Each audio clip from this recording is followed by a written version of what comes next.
Laserová epilace je trvalý zákrok, je v podstatě zatím jediná metoda, kterou natrvalo opravdu odstraní té chloupky, ale musí se na ten zákrok přijít několikrát.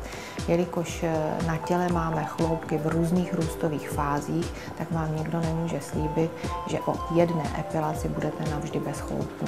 U depilace laserový paprsek se naváže na pigment chloupečku, sjíždí potom chloupečku, zároveň ho spaluje, dostává se i do cibulky a v podstatě tepelně cibulku prohřívá a díky tomu ji spaluje. Tady ten ideál, co jsem vlastně teď řekla, tak funguje jenom u chloupečků, které jsou takzvaně růstové fázi, kdy je chloupek dole v cibulce.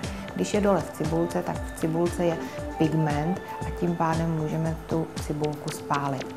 V podstatě, když klient odchází, tak je bez chloupku, ale zhruba po měsíci vyrůstají chloupečky, které nebyly dole v cibulkách. Zákrok se opakuje právě, jak jsem říkala, podle toho, o jakou lokalitu jde. Takže pokud to bude epilace v oblasti obličeje, může se stát, že přijdete i třeba 8krát. To podpaží třísla bývá kolem těch 5 sezení a na dolních končetinách obvykle taky 3 sezení. Je ideální, aby ty chloupečky byly zkrácený, tím pádem nám tak stačí, když jsou 1,2 mm nad povrch kůže.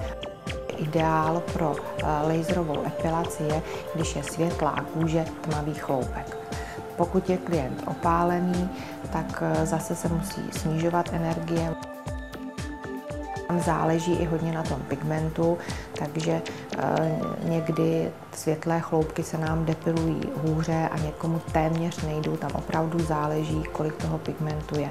Já doporučuji u klientů se světlými chloupky určitě zkusit si ten zákrok, test, jenom pár třeba impulzů, aby jsme viděli tu vazbu na pigment.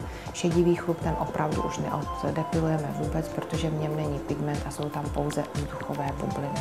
I hned po zákroku klient potírá oblast, která byla ošetřovaná B-Pantene krémem, který je jak zklidňující, tak dezinfikující. Opět by měl používat případně vysoké ochranné sluneční faktory, pokud se chystá na slunce, a nebo na slunce nechodit. Laserová epilace podpáždí je úplně super. Trvala tak 2-3 minutky.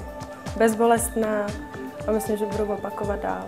Teoreticky se dají udělat všechny oblasti najednou, ale nedoporučujeme to klientům, protože po zákroku můžete mít pocit podobný, jako když se spálíte na sluníčku, takže můžete mít večer takový, jak já říkám, lehký diskomfort, že člověk se cítí, jako kdyby takovou tu lehkou třasavku zimnici. Doporučujeme větší zákroky od sebe oddělit.